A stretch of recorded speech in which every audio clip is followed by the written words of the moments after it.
Hi everybody, Levi Clay, and I am back again to talk to you about music books. Well, kind of. I've featured a lot of videos in the past on my channel talking about, music books that you must own or guitar books that you absolutely must own. And today I thought I would take the opportunity to talk to you about magazines. So not quite the same as books, but often, or well, sometimes, just as valuable a resource for your learning and for your own enjoyment. I've read lots and lots of magazines over the years, but today I thought I would talk to you about the best guitar magazine that you've probably never heard of. So I actually basically learned to play from magazines, believe it or not. I started buying Guitar Techniques magazine over here in the UK around issue 100, and I went and eventually bought all the back issues and everything, and that was a great magazine, fantastic magazine, featured all of the top UK players. I remember in those early days it was like Martin Taylor and Guthrie Govan and Pete Callard and Sean Baxter and just every name that you could think of in the UK that has some sort of prominence as an educator. Those were the guys that were just pulled into this magazine. So wonderful, wonderful resource, and I thoroughly enjoyed reading that magazine. And I do think that that is probably the best magazine that exists. I've read a lot of magazines, Guitar for the Practicing Musician, Guitar World, Guitar One, all of these magazines that you can go out there and find. But there's something really special about Guitar Techniques, or at least certainly there's a period of Guitar Techniques where it really couldn't be topped in terms of its educational content. But actually today I want to talk to you about Just Jazz Guitar. So this magazine, sadly, is actually no longer with us. It was formed, I believe, in 1995, and it ran for 21 years. Now, it didn't publish every month. I think it was every 4 months, actually. But wonderful magazine, and they shut their doors in 2016, I think. Double checking that. Yeah, 2016, which is a long time to run a magazine for. Now, essentially what I'm saying is if you can go online and find some of these old issues for Just Jazz Guitar magazine, I would highly, highly recommend you check them out. Because in all of my years of reading educational content and magazines, I don't think I've ever found anything quite like this magazine. It's a wonderful, wonderful magazine. Now, don't get me wrong, it has its flaws, and we'll talk about those, but the pros far outweigh the cons. So you're looking at, new they were $11, but you can buy them online now for anywhere between $10, and some of them people want more. I've just bought a bunch more issues actually, going at about £5 an issue, so not all that bad. And yeah, really looking forward to those coming in. So essentially, it's a relatively decent magazine. This particular one, this is issue number 68, has Brent Mason on the cover, so shock horror. I wonder why I bought that. It's about 160 pages of text in here. Now, of course, it's a magazine, so you're going to get the ads in there. That's how a magazine like this back in the day would have been supported, having ads for whatever was popular at the time. Of course, if I go in there, one of the first ads we get is a Martin Taylor ad for his Artist Works website, reminding us just how long that site has been there. And you're going to find everything from guitar manufacturers, as you would expect. But the real value in this magazine is absolutely in the educational content. So I bought this particular copy hoping for a massive feature on Brent Mason. And while there is an interview with Brent in the magazine, it's nowhere near enough content for me to feel that him being on the cover is enough to justify him being on the cover, if you know what I mean. It's short and there's no real content focused on Brent.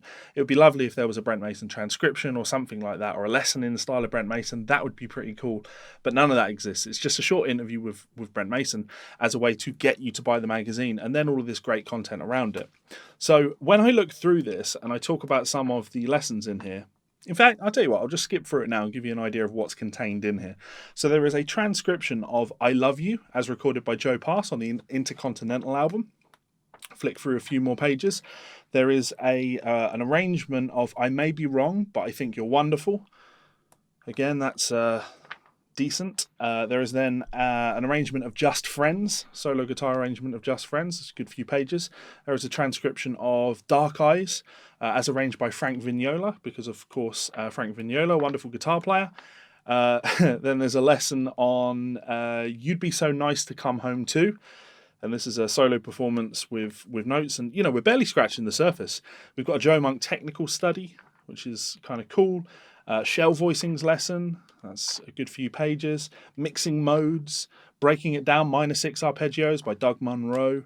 And these are names that you should, if you're on the jazz guitar scene, be familiar with, which is, again, an exciting thing to note with a magazine like this. Foggy Day Solo by Jimmy Rainey. All About the Blues, a Robert Conti lesson. Let's keep going. Like Someone with a Glove, this is a chord lesson. There's a lesson on bossa nova rhythms. Antecedent and consequent phrases, part 2, 9s to sharp 5s. This is by Rino Di Stefano, PhD. You find that with a lot of jazz guitar players, qualifications, and that's how you get your work, right? But that is a cool lesson. I've worked through that one. Modern jazz lines and octave dispersion concepts, creative use of fifth intervals, 4 jazz guitar solo, Sun O, Never Play Chords, Thoughts on Linear Melodic Voicings by Bert Ligon. Great writer. I've got some of Bert's books. That's a pretty decent lesson. There's the Brent Mason lesson. I mean, it just keeps going. There's lesson after lesson after lesson. Just an astonishing amount of content for a magazine of this size. An astonishing amount of content for just $11. Again, cannot recommend it highly enough. So it does have some flaws. And to be perfectly honest, and I hope the guy that put this magazine out never sees this video because I'll feel bad, but I have to say it. I'd be embarrassed to have released it the way it looks.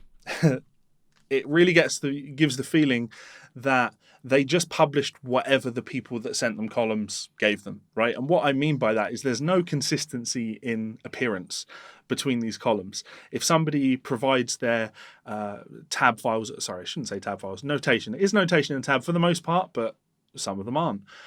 However, the tutor provides their files to the magazine, that's how they're printing them. And I feel that some consistency in style would have been very, very good. When you look at something like Guitar Techniques magazine, you are going to see a consistent house style. Every single piece of notation that you look at from Guitar Pro looks like it's from Guitar Techniques magazine, looks like it's from Guitar Techniques magazine. And I feel that is something that's really missing here. It's hard to capture it on camera like this. I guess I'll post some pictures up while I'm talking about this. But you can see, like, as I look through this, I'm looking through the first 4, 5, 6, 7, 8, 9... Okay, it's taken me 10 lessons to find something where the notation, the way the music has been written down, looks like it was done the same way as something before it. I do think that's a big shame. But still, it doesn't really take away from the content of the magazine. It just kind of lets you down on the presentation of the magazine, if you like. But yeah, wonderful magazine. And as I say, I've picked up a bunch more copies of this. And I think the fun thing about a magazine like this is you are going to see names on the cover that you don't see on the regular magazines that you go out and buy. You're not going to see Tosin Abassi on the cover of this, despite the fact that his fans like to call him Jazz.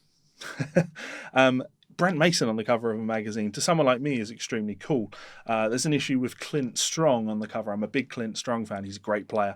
And, you know, the idea of him being on the cover of a magazine is just absurd to me. And there are going to be issues where you will see the big names in jazz, John Scofield on the cover.